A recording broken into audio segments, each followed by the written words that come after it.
बिस्मिल्लाहिर्रहमानिर्रहीम। नाज़रीन अस्सलाम वालेकुम। मैं हूं आपका मेज़बान साबिर शाकिर वफाकी दारुल हुकूमत इस्लामाबाद से कुछ ताज़ा तरीन इत्तलाआत के साथ कुछ ताज़ा तरीन खबरें हैं। आज काफ़ी इम्पोर्टेंट दिन होगा क्योंकि आज फैसला होना है डॉक्टर शहबाज गिल की बेल एप्लीकेशन का। उनके दलाइल मुकम्मल कर लिए गए हैं और दलाइल मुकम्मल करने के बाद फैसला महफूज कर लिया गया था। आज वो सुनाया जाएगा और जो कुछ हियरिंग हुई अदालत में वो भी ज़रा मैं आपको बता देता हूँ। और कुछ एक दो और चीज़ें हैं जो कि आने वाले दिनों में होंगी, रिलेटेड हैं, सारे आपस में एक दूसरे से जुड़ी हुई हैं। एक तो तोशाखाना केस था जी, रेफरेंस था इलेक्शन कमीशन ऑफ पाकिस्तान में, उसके लिए हियरिंग हुई है, पहली हियरिंग। और बैरिस्टर दूसरी हियरिंग है, सॉरी, उसमें बैरिस्टर मोहसिन रांझा साहब ने ये रेफरेंस फाइल किया हुआ है। स्पीकर कौमी असम्बली की तरफ से उनके नुमाइंदे आए हैं। 5 रुकनी इलेक्शन कमीशन ने, चीफ इलेक्शन कमिश्नर की सरबराही में 5 रुकनी कमीशन था जिसने ये केस सुना है। और स्पीकर कौमी असम्बली की तरफ से भी कुछ रिकॉर्ड जमा करवा दिया गया है। और बैरिस्टर गौहर जो हैं वो इमरान खान साहब को कर रहे हैं, उनकी नुमाइंदगी कर रहे हैं, उनके वकील हैं। और बैरिस्टर गौहर काफ़ी समझदार और सीजन हैं जी, एडवोकेट हैं। चौधरी इत्तेज़ार हसन साहब के साथ होते थे, अब खुद माशाल्लाह से सीनियर हो गए हैं। तो उन्होंने कहा है 2 हफ्ते का वक्त मांगा कि 2 हफ्ते का वक्त दिया जाए। और उसकी रीज़न ये बताई कि FIA का केस था, उसमें हम ज़रा बिजी थे, लेकिन चीफ इलेक्शन कमिश्नर ने उनको 2 हफ्ते के बजाय 1 हफ्ते का वक्त दिया और 7 सितंबर तक के लिए ये चीज़ मौखर कर दी गई है।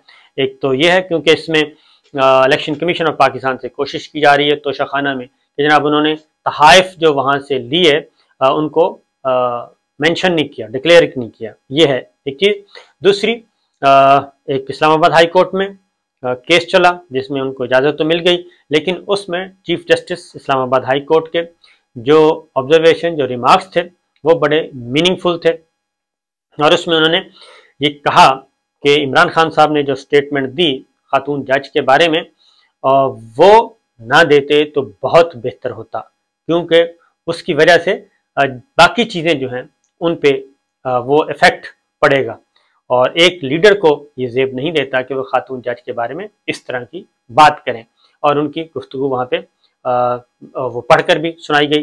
पैमरा ने अपना सारा रिकॉर्ड जो है उनकी तकरीर का F9 पार्क का, वो इस्लामाबाद हाई कोर्ट में सबमिट करवा दिया है। और डिटेल्स, क्योंकि उस पर अब तौहीन अदालत का मामला है, वो भी चलना है। लेकिन चीफ जस्टिस अतर मिनल्ला साहब ने कहा कि टार्चर, ज़ेर हिरासत मुल्ज़मान पे जो टार्चर किया जाता है, ये एक संगीन नौइयत का जुर्म है और ये नाकाबिले माफ़ी जुर्म है।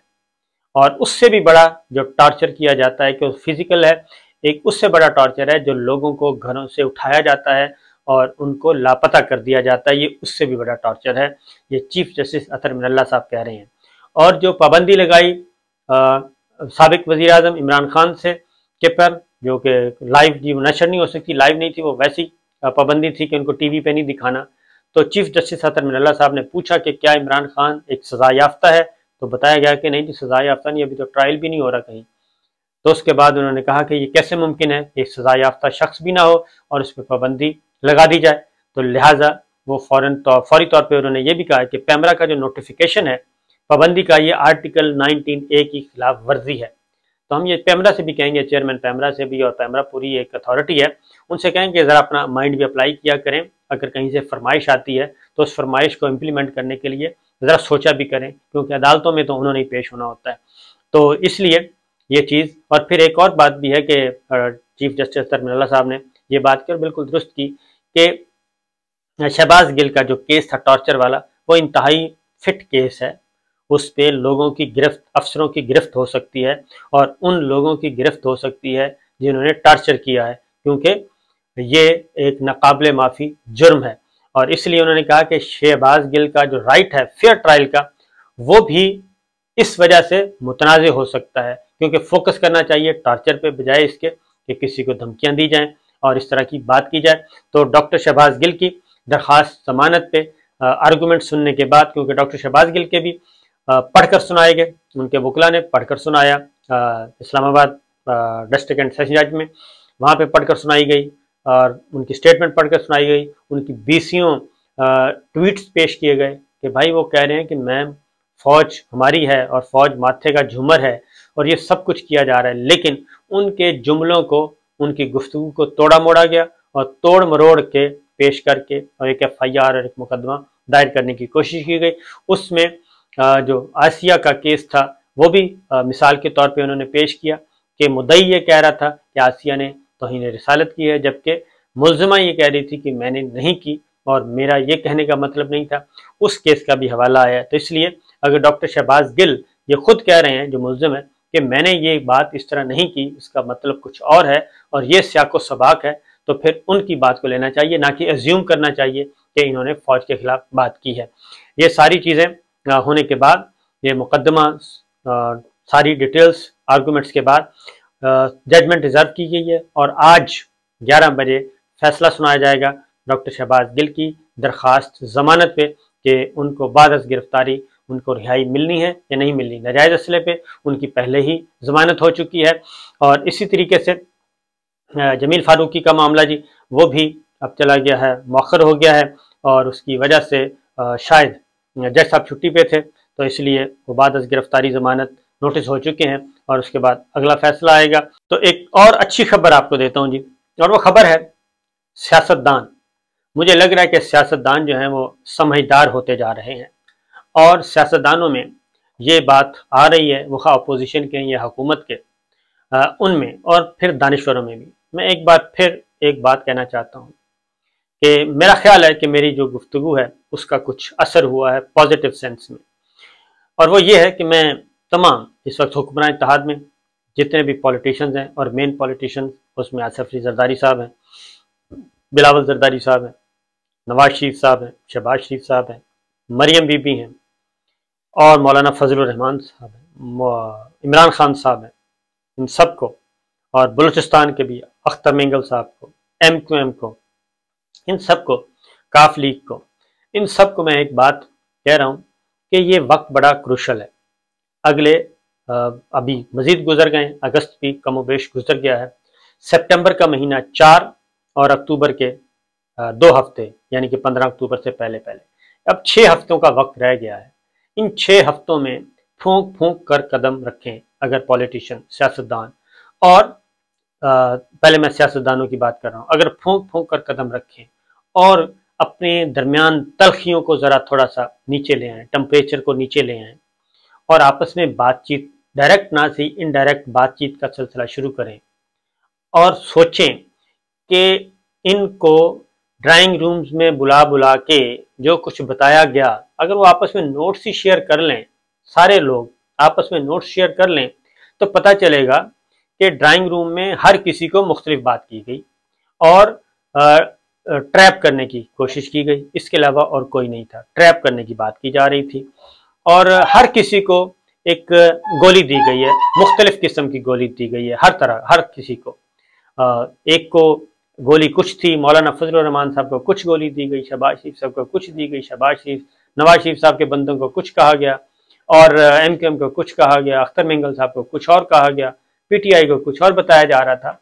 ये गोलियां जो आप लोग लेते हैं और एक दूसरे के साथ, और उन गोलियों को सच मान लेते हैं और खा भी लेते हैं, ये इस चीज़ से ज़रा मैं कहता हूँ कि आपस में नोट्स शेयर करें तो पता चलेगा आप सबको मामू बनाया गया है। लिहाजा ये क्रूशल वक्त है और ये कुछ इंडिविजुअल्स की हद तक तो है मामला, इससे ज़्यादा कुछ नहीं है। तो आहिस्ता आहिस्ता फूंक फूंक कर कदम रखें और ये 15 अक्टूबर तक मामला को खुश उसलूबी से खुद आपस में तय करें कि आपने करना क्या है। ये ये सिलेक्टर्स हो गए, ये सिलेक्टेड हो गए, ये उसके टाउट हो गए, ये उसके टाउट हो गए, इन चीज़ों से ज़रा निकलें, थोड़ा सा अपने आप को बड़ा करें, अपना जिगरा भी बड़ा करें, ज़रा ज़र्फ को भी थोड़ा सा बढ़ा दें। इसी तरीके से जो हमारे हैं मीडिया पर्सनस हैं, उनके साथ भी मैं यही कहूँगा, मीडिया ओनर्स हैं या हमारी वर्किंग क्लास है, जर्नलिस्ट हैं, रिपोर्टर्स हैं, ब्यूरो चीफ हैं, डायरेक्टर न्यूज़ हैं और एंकर पर्सनस हैं, ये सारे, इनको भी मैं यही कहूँगा कि फ़िलहाल आप खुश हैं कि हम रगड़े में हैं, ARY रगड़े में हैं, सारा कुछ आप खुश हैं, खुश रहें, कोई मसला नहीं है। मुश्किल वक्त गुजर जाएगा, लेकिन आप अपने अंदर गिरेबान में झांकें कि आपके साथ कब कब क्या क्या हुआ और किस तरीके से हुआ, और ये डिवाइड एंड रूल जो है वो चलता रहा। आप लोग भी, मैं मीडिया पर्सन से भी यही कहूँगा कि ये वक्त ज़रा थोड़ा सा गुजार लें, और ज़्यादा नहीं आप करें, हमारे पे ट्रोलिंग श्रोलिंग करें, सब कुछ करें, लेकिन ज़रा थोड़ा सा टेम्परेचर एक तो नीचे ले आएँ और दर्जा थोड़ा सा 2-4 दर्जे बढ़ा दें, और उस हिद्दत और शिद्दत में और अल्फाजों के चुनाव में इस हद तक ना जाएं कि बंदा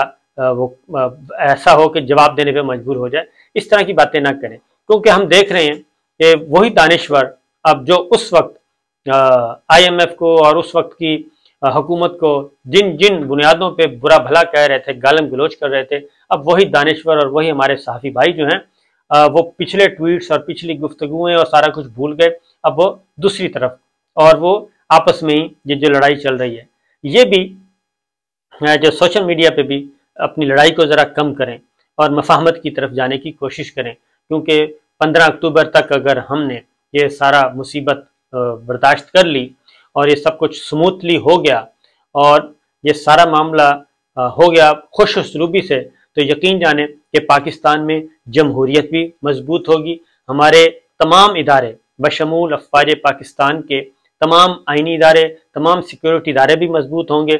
इस सारे जो हमने एक एक्सरसाइज किया है, इस एक्सरसाइज में और इस सारे एक इस क्राइसिस में जो 9 और 10 अप्रैल तहरीक आदम एतमाद से शुरू हुआ और 9 और 10 अप्रैल को ख़त्म हुआ और उसके बाद फिर अगला फेज शुरू हुआ, इस सारे बहरानी कैफियत में अच्छी चीज़ें बरामद होंगी, जमहूरियत मजबूत होगी, आइन की रूल ऑफ लॉ होगा, और आपस में ये जो तलखियाँ हैं 15 अक्टूबर बाद वो भी ख़त्म होना शुरू हो जाएंगी, होपफुली 30 सितंबर। लेकिन मैं 2 हफ्ते मज़ीद एक्स्ट्रा कर रहा हूँ कि 2 हफ्ते और लगा लिए जाएं, तो उसके बाद मामला स्मूथ होना शुरू हो जाएंगे। तो थोड़ा सा हथौला रखें, एक दूसरे को गालम गलौज देना बंद कर दें, लड़ाइयाँ शड़ाइयाँ बंद कर दें और तानेबाजी बंद कर दें, क्योंकि इंसान जो है वो तजर्बात से सीखता है। हम भी सीख रहे हैं, आप भी सीखें, तो बेहतर यही होगा। इतना ही गुजारिश करनी थी, बाकी इंशाल्लाह। और इस दौरान जी जिस भी दोस्त ने मुझसे रब्ता किया, वो खा एंकर पर्सन हैं, खा वो वर्किंग जर्नलिस्ट हैं, रिपोर्टर्स हैं, ब्यूरो चीफ्स हैं, जिसने भी मेरे साथ रब्ता किया, रब्ते में हैं और मुझे कहा कि किसी भी किस्म की कोई खिदमत हो, कोई हेल्प चाहिए, कोई नीड हो, तो मैं उन सब का जी शुक्रिया अदा करता हूँ। नाम इसलिए नहीं ले रहा कि हो सकता है वो उन्होंने कहा हो कि हमने ऑफ द रिकॉर्ड बात की थी, तो वो सारी बातें अपनी जगह। तो इजाज़त दीजिए, अल्लाह हाफिज़।